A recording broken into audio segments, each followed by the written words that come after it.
I've never been terribly interested in hexachordal combinatoriality, but as a very thorough student, I always considered it was important for me to understand very well. My personal interest always had less to do with literal complementation between 6-member sets and literal inclusion between a 5-member set and a 7-member set. Why? Maybe because I listen to a lot of non-Western music. That's a pretty good excuse. Maybe we should, for now, just leave it at that. That said, people doing things that are not on my personal checklist, it's important to me to help them do that, just because I don't think everyone should be trying to do the same thing. So 512 does not include by transposition or inversion to its complement 712, and it's the only 5-member set that has this property. If you check what they call the VTIX table, you'll see a row of zeros, and that's what this is about. When I was emailing with Larry Solomon very briefly about 15 years ago, and he was aware of the non-inclusion thing.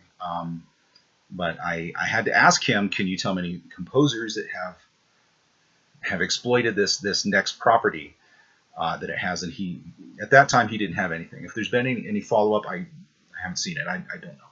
I can't find anything on Wikipedia or elsewhere about composers exploiting this property. So it's kind of untapped. If you're a serialist, you're going to notice that it comes with certain challenges. If you're up for a challenge, great. If you just want to sound like all the other serialists that you're imitating, this is not the challenge for you then. Okay. The way it works is this: if you check for 6-member sets that are a different set form from their complement, I think you're going to notice a lot of them include 512. Why is that? Why? The why is this: if you take any one of these numbers and you move it over here, you're going to get this thing, which is not included to that, and an additional thing. That means that because this is not included, it is still not included. So these two set forms are still going to be different from each other, in spite of the fact that it's now 6 and 6. And you can do this with more than one number. Because this is an inversionally invariant set, it's not that many pairs of hexachords. You'll find them pretty quickly. But I would have expected, if you can take this group of hexachord pairs and compose with them, that an analyst at least would spot that this is going to pop out as something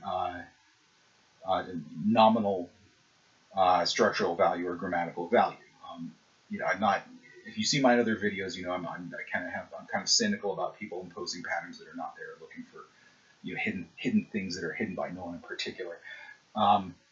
But if you're actually a composer, go right ahead. It's like I said, it seems to be untapped. You wouldn't be competing with very many people, or not with very many successful people.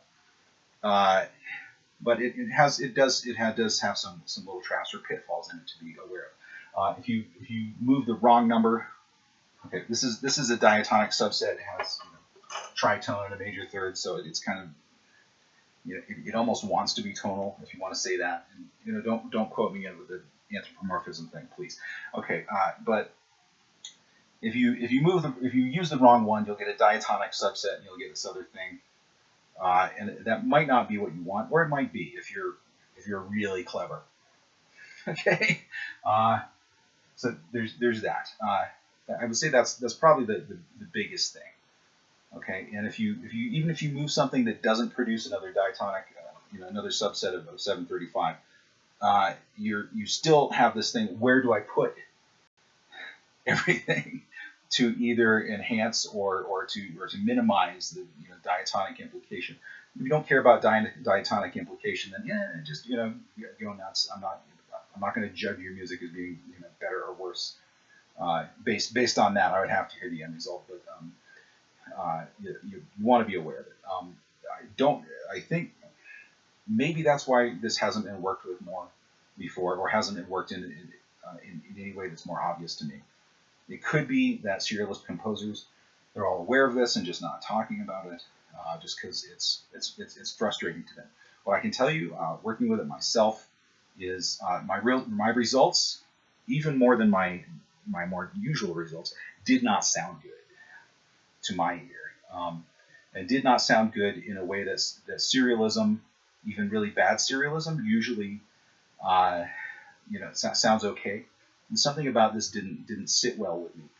I even produced a maximally scrambled row to kind of exploit this, and it seemed like there was no way I could get the row into a shape that actually made me want to hear it again. So weird.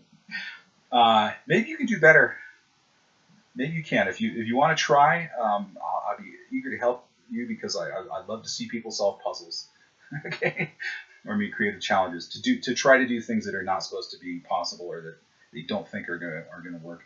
So if you leave something in the comments section for me, you try to get the ball rolling as a composer or even as an analyst. Let me know, and I'll do anything I can to help push your project along.